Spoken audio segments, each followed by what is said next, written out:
The laugh came before the question. It was sharp and careless, the kind that fills a room without asking permission. We were gathered around my parents' dining table, plates half full, glasses sweating onto the polished wood. My brother had his phone propped against a stack of napkins, recording what he called family moments. He said people liked seeing us together. Said it felt real. I had just finished telling my mom how busy work had been lately. Nothing impressive. Nothing dramatic, just safe, surface words, the kind I'd learned to use over the years to avoid attention. That's when my aunt leaned back in her chair, swirling her drink like she was about to tell a joke everyone would enjoy. So she said, laughing, eyes fixed on me, still struggling to pay rent. The room shifted, not loudly. Not all at once. It was subtle, the way air changes before a storm. My brother's smile froze on the screen of his phone. My dad's fork paused midair. My mom inhaled sharply, then whispered, almost to herself, "Wait, what rent?" I felt the words land on my chest like a weight I'd been carrying for years and didn't realize had grown heavier. I smiled. It was automatic, a reflex I'd perfected early in life. When you grow up being the one people underestimate, you learn to soften yourself before they can sharpen their opinions. "Yeah," my aunt continued, waving her hand dismissively. "You know how hard it is out there. Rent, bills, all of it. I keep telling your mother we should help you more, help you more." She said it like generosity, like concern, like I wasn't sitting right there, listening to my life being summarized as a struggle she could laugh about. I glanced at my mom. Her face was pale now, eyes flicking between me and my aunt, confusion written into every line. My dad's jaw tightened. He didn't say anything. He rarely did when it came to family comments that crossed lines. Silence had always been his way of keeping the peace. My brother quietly lowered his phone. For the first time that evening, he wasn't trying to capture anything. I looked down at my lap at my hands folded neatly together. They were steady. That surprised me. Inside, something had cracked. But on the outside, I felt calm in a way I hadn't expected. Because this wasn't new. This was just the first time it had been said so loudly. Growing up, I'd been the sensitive one. The one who didn't boast, didn't push, didn't correct people when they were wrong.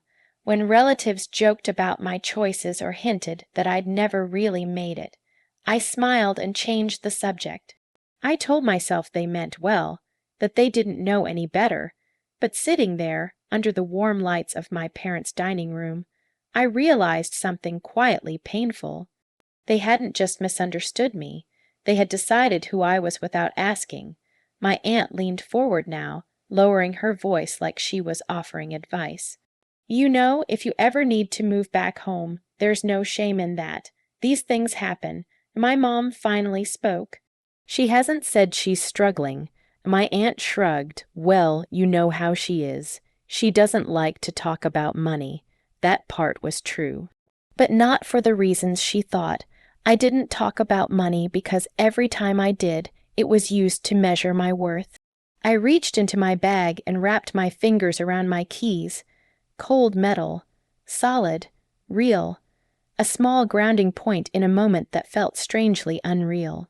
I thought about all the holidays I'd listened quietly, while others bragged about promotions, trips, renovations.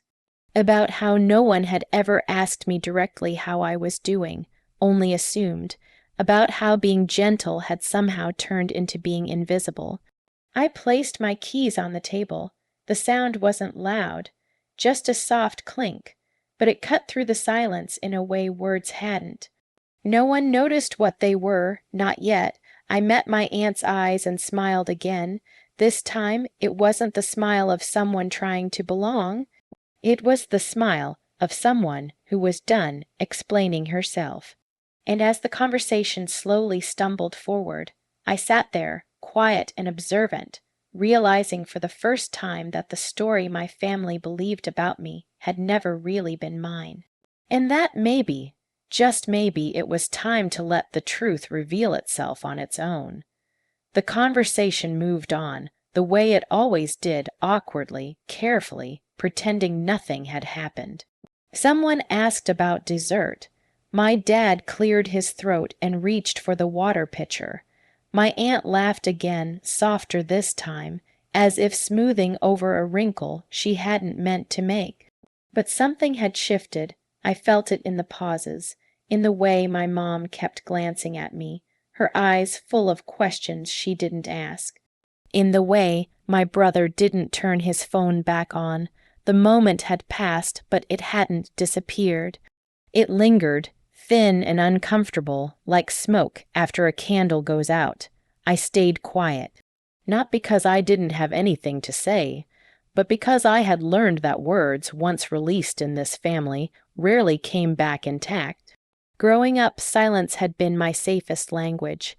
When emotions ran high, silence kept me from being misunderstood. When jokes went too far, silence spared me the label of too sensitive. Over time, it became part of who I was. People mistook it for weakness. I knew it was survival. As plates were cleared, my aunt leaned over to my mom and whispered something I couldn't hear.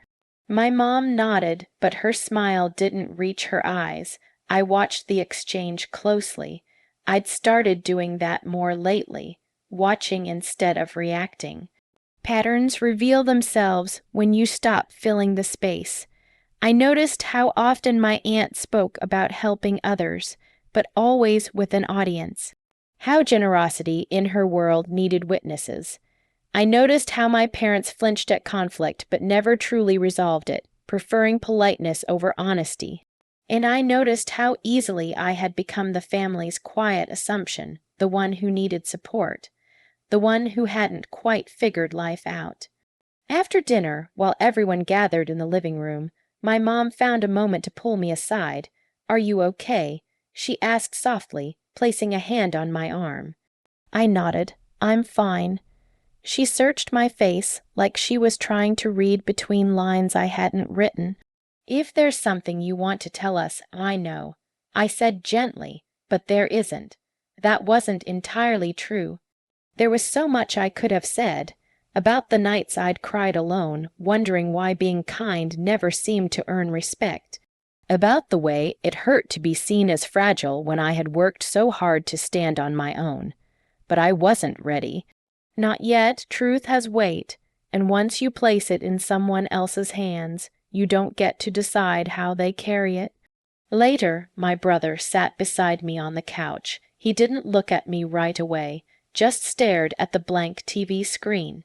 I didn't know she was going to say that. He muttered, "I know." I said. He sighed. "She shouldn't have." "No," I agreed. She shouldn't have. That was all. No explanations, no defense, just facts. When I finally stood to leave, my aunt hugged me tightly, her voice syrupy. "You know we only want what's best for you." I smiled into her shoulder. I'd heard that sentence my entire life. It always came right before someone crossed a boundary. Outside, the night air was cool and steady. I sat in my car for a moment before starting the engine, hands resting on the steering wheel. My reflection stared back at me through the windshield, older than I felt, calmer than I used to be. I thought about how much effort I'd spent trying to correct the image my family had of me, how I'd hoped that if I stayed kind, stayed quiet, stayed grateful, they would eventually see me clearly. But clarity doesn't come from performing. It comes from consistency. I drove home slowly, the streets familiar, comforting. When I reached my building, I parked in my usual spot and stepped out into the quiet. The hallway lights hummed softly as I unlocked my door. Inside, my space greeted me. Simple, clean, mine. I set my keys on the counter and leaned against it, exhaling deeply.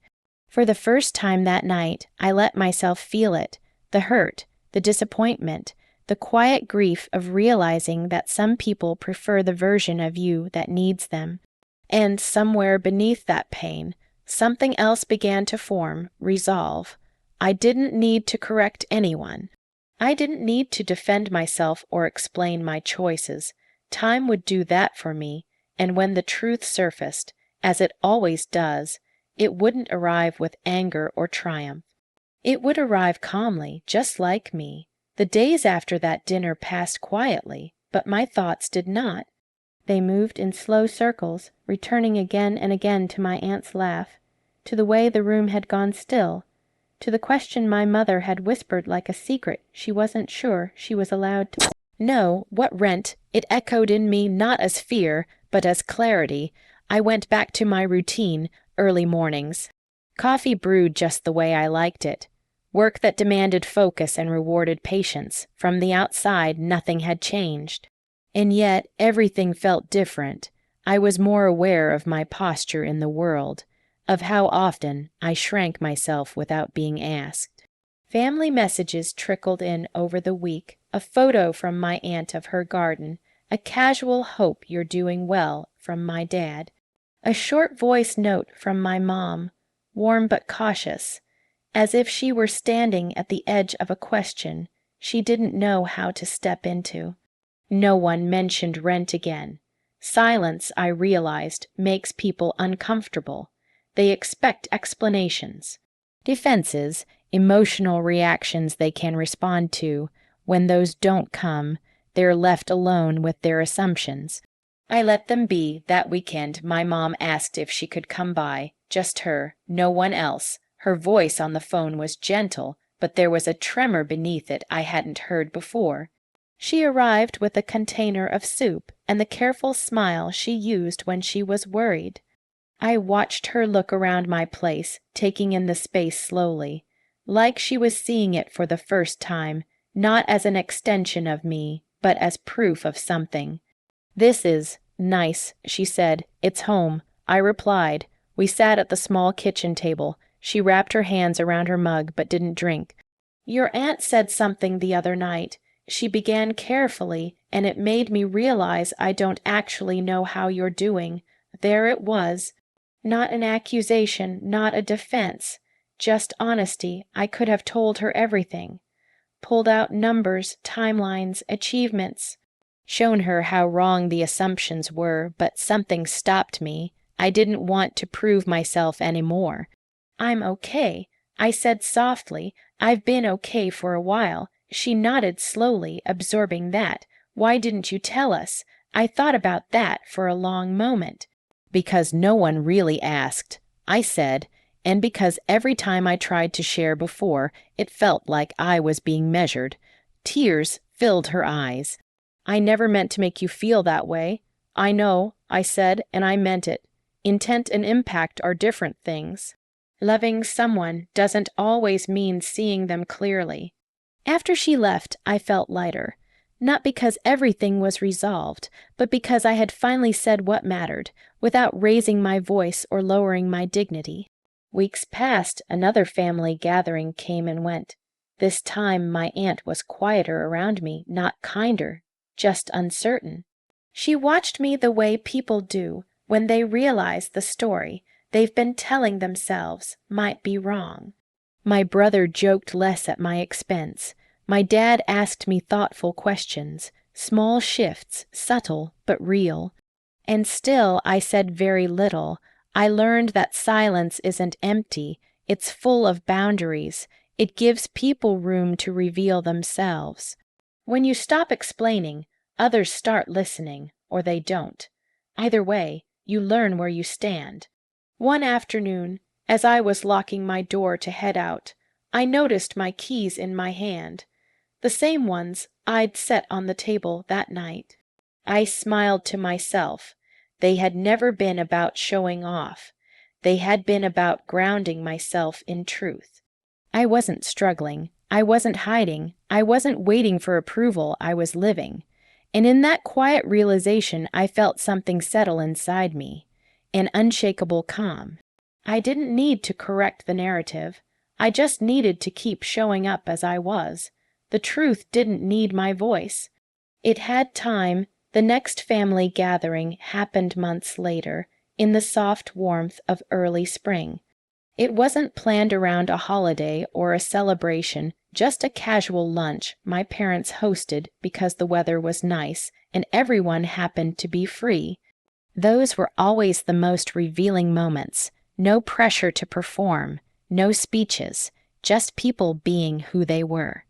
I arrived a little late on purpose, not to make an entrance, but to give myself space. When I stepped inside, conversations continued without pause. That alone told me something had changed. I was no longer the topic before I'd even arrived. I set my bag down and joined the table. My aunt looked up and smiled, careful, neutral. No jokes, no assumptions, just a greeting. It wasn't warmth, but it was respect. And for the first time, that felt like enough. As we ate, my mom mentioned something small. "She's been busy lately," she said, glancing at me. "Her work has really taken off." It wasn't an announcement. It wasn't pride wrapped in performance. It was a simple statement of fact. My aunt nodded. "That's good," she said, and that was all. No follow-up questions. No advice. No offers of help that came with strings attached. I realized then that I hadn't corrected anyone, but the story had shifted anyway. Later, as we stood in the backyard, my dad joined me near the fence. He leaned on it, looking out at the trees. "I'm proud of you," he said quietly. "I don't say that enough." I swallowed. "Thank you." He hesitated. We should have listened better. The words were small, but they landed gently, like something set down with care. Across the yard, my aunt laughed with my mom. It wasn't forced, it wasn't cruel, just normal. I didn't need more than that. I didn't need apologies from everyone or acknowledgement of every moment that had hurt me. What I needed, I already had. Later, as I prepared to leave, my aunt approached me. There was no audience this time, no dramatic tone. "Just a quiet moment near the door. I may have made assumptions," she said. "I shouldn't have." I nodded. "Thank you for saying that." She looked relieved, like she'd expected a confrontation and found none. "You've always been very self-contained," she added. I smiled. I had to be. She didn't argue. She just nodded again and stepped aside to let me pass. Driving home, the evening light painted the road gold. I felt calm, not triumphant, not vindicated. Just settled. I thought about the younger version of myself, the one who believed kindness meant being smaller, quieter, easier to overlook, the one who thought strength had to announce itself to be real. I wished I could tell her this. You don't owe anyone your story. You don't need to perform your worth. The people who matter will adjust when you stop shrinking. When I reached home, I unlocked my door and stepped inside. The familiar quiet wrapped around me. I set my keys on the counter, the same soft sound as before. But this time it didn't feel like a beginning. It felt like closure. I had learned where my boundaries were. I had learned that respect grows naturally when you stop negotiating your value. And I had learned that peace isn't something you win. It's something you choose again and again. Some people would never fully understand me. And that was okay. I understood myself, and that was enough.